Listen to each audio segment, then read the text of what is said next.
13 मई 2021 की बाबा की साकार मुरली है। मुरली के महावाक्य हैं, मीठे बच्चे, तुम ब्रह्मा मुख वंशावली ब्राह्मण हो। तुम्हें ही बाप द्वारा ज्ञान का तीसरा नेत्र मिला है। तुम अभी ईश्वरीय गोद में हो। प्रश्न है, अद्वैत राज्य जहाँ दूसरा कोई धर्म नहीं, उस राज्य की स्थापना का आधार क्या है? उत्तर है योग बल। बाहुबल से कभी भी अद्वैत राज्य की स्थापना हो नहीं सकती। वैसे क्रिश्चियन के पास इतनी शक्ति है जो अगर आपस में मिल जाए तो सारे विश्व पर राज्य कर सकते हैं, परंतु यह लॉ नहीं कहता। विश्व पर एक राज्य की स्थापना करना बाप का ही काम है। गीत है, छोड़ भी दे आकाश सिंहासन। ओम शांति। बच्चों को ओम शांति का अर्थ तो बहुत ही बार समझाया है। ओम यानी मैं कौन? मैं आत्मा। यह शरीर हमारे ऑर्गन्स है। मैं आत्मा परम धाम की रहने वाली हूँ। भारतवासी पुकारते हैं कि हे दूर देश के रहने वाले आओ, क्योंकि भारत में अभी बहुत धर्मग्लानि दुख हो पड़ा है। आप फिर से आकर गीता का उपदेश सुनाओ। गीता के लिए ही कहते हैं, शिव बाबा आइए, क्योंकि वह सबका बाप है। कहते हैं भारतवासियों पर फिर से परछाया पड़ा है माया रूपी रावण का, इसलिए सब दुखी पतित है। पुकारते हैं रूप बदल कर आइए, अर्थात मनुष्य के रूप में आइए। तो मनुष्य रूप में आता हूँ। मेरा आना दिव्य अलौकिक है। मैं गर्भ में नहीं आता हूँ। मैं आता ही हूँ साधारण बूढ़े तन में। तुम बच्चे जानते हो, मैं कल्प कल्प अपना निराकारी रूप बदल कर आता हूँ। ज्ञान का सागर तो परमपिता परमात्मा ही है। कृष्ण को कभी भी नहीं कहेंगे। बाप कहते हैं, मैं इस साधारण तन में आकर तुमको फिर से सहज राजयोग सिखा रहा हूँ। जब दुनिया पतित बन जाती है तब मुझे आना पड़ता है। कलयुग से सतयुग बनाने में आता हूँ। ब्रह्मा विष्णु शंकर का चित्र भी है। ब्रह्मा द्वारा स्थापना, शंकर द्वारा विनाश और फिर विष्णु द्वारा पालना। यह लक्ष्मी नारायण विष्णु के 2 रूप हैं। यह तुम बच्चे जानते हो। बाप फिर से रूप बदल कर आया है। वह हमारा सुप्रीम बाप भी है, सुप्रीम टीचर भी है, सुप्रीम गुरु भी है। और गुरु लोगों को सुप्रीम नहीं कहा जाता है। यह तो बाप, टीचर, गुरु तीनों हैं। लौकिक बाप तो बच्चे की पालना कर फिर उनको स्कूल में भेज देते हैं।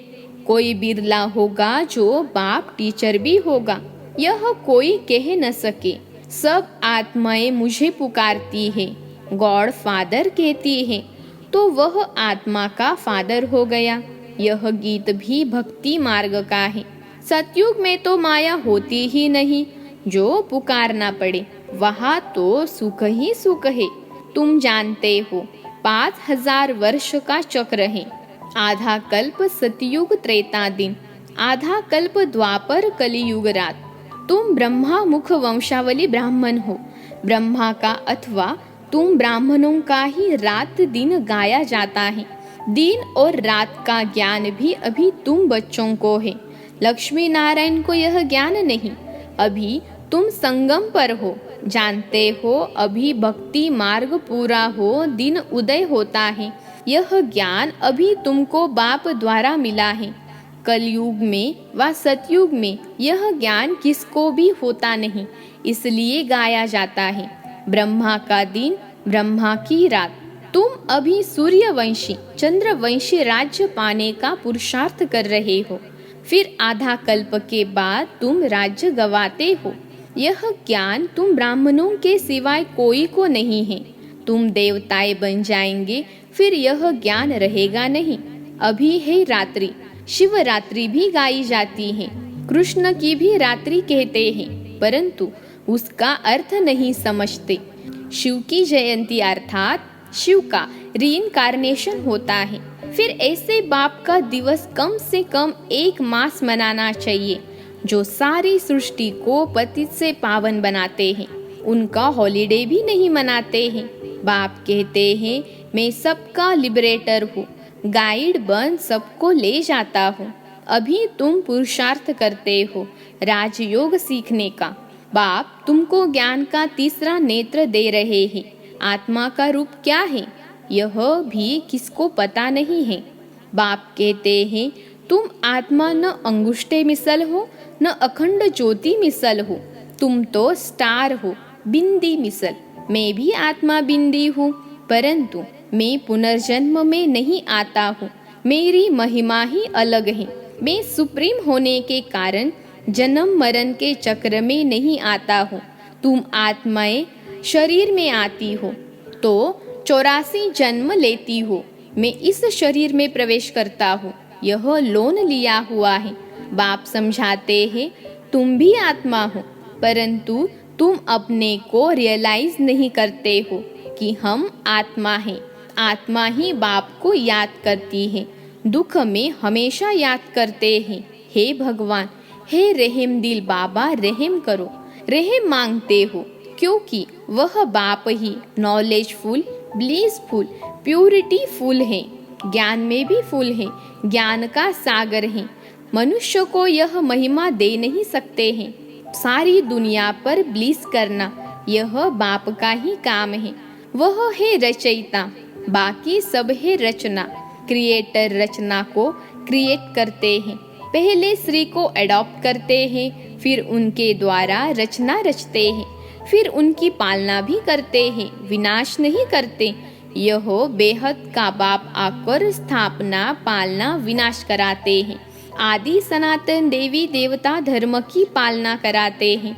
सतयुग आदि में फट से राजधानी स्थापन हो जाती है और धर्म वाले तो सिर्फ अपना अपना धर्म स्थापन करते हैं। फिर जब लाखों करोड़ों की अंदाज में वृद्धि हो जाती है तब राजाई होती है। अभी तुम राजधानी स्थापन कर रहे हो। योग बल से तुम सारे विश्व के मालिक बनते हो। बाहुबल से कभी कोई विश्व पर राजाई नहीं कर सकता।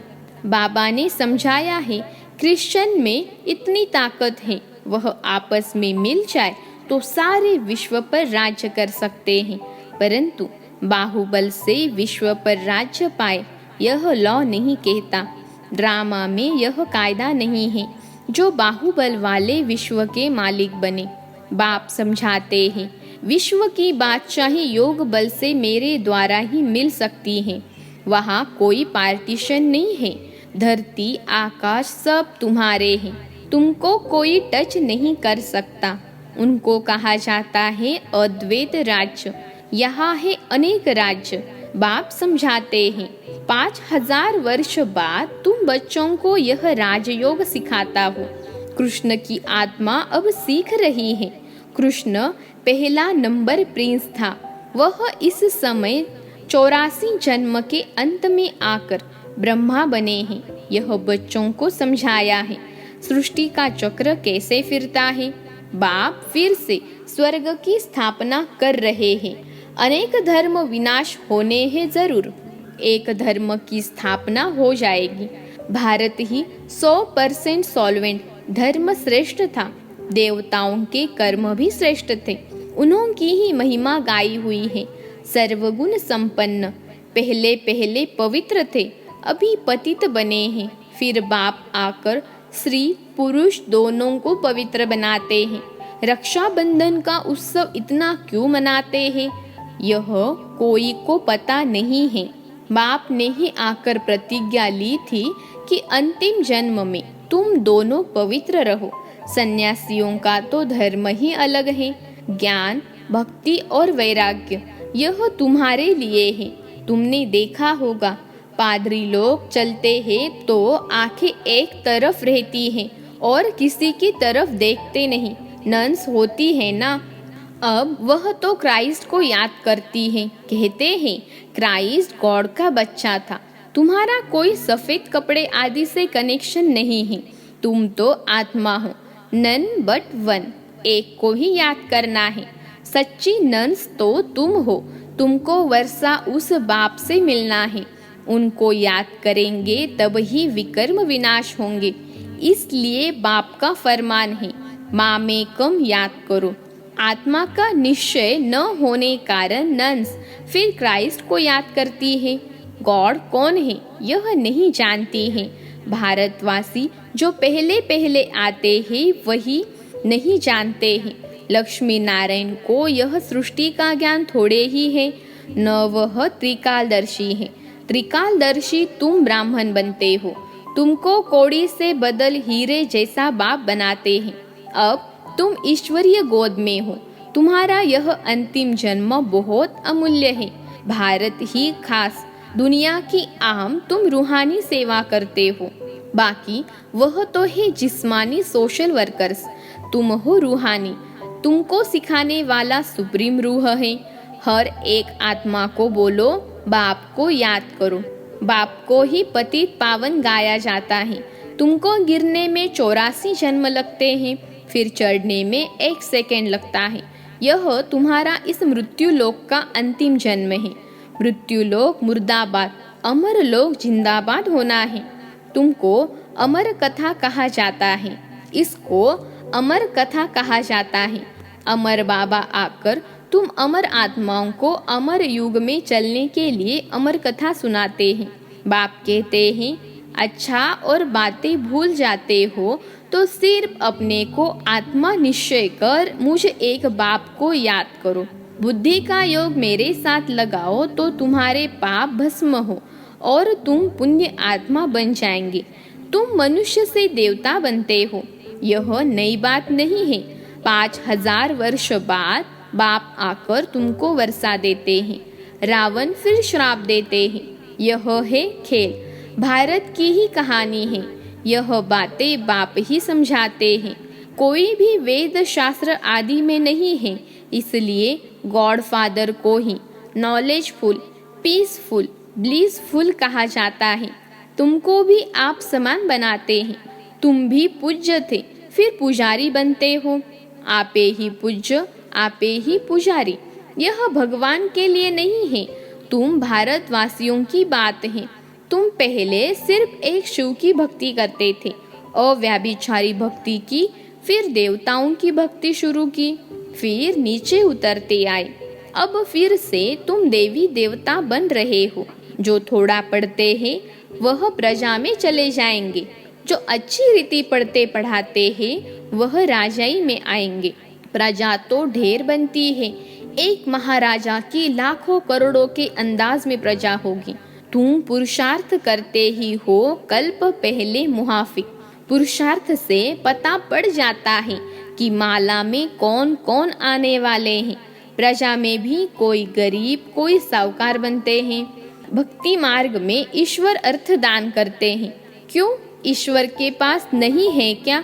या तो कहते हैं कृष्ण अर्पणम, परंतु वास्तव में होता है ईश्वर अर्पणम। मनुष्य जो कुछ करते हैं उनका फल दूसरे जन्म में मिलता है, एक जन्म के लिए मिल जाता है। अब बाप कहते हैं, मैं आया हूँ तुमको 21 जन्म का वर्षा देने। मेरे अर्थ डायरेक्ट कुछ भी करते हो तो 21 जन्म के लिए उसकी प्राप्ति तुमको हो जाती है। इनडायरेक्ट करते हो तो एक जन्म के लिए अल्पकाल का सुख मिल जाता है। बाप समझाते हैं, यह तुम्हारा सब मिट्टी में मिल जाना है, इसलिए इसको सफल कर लो।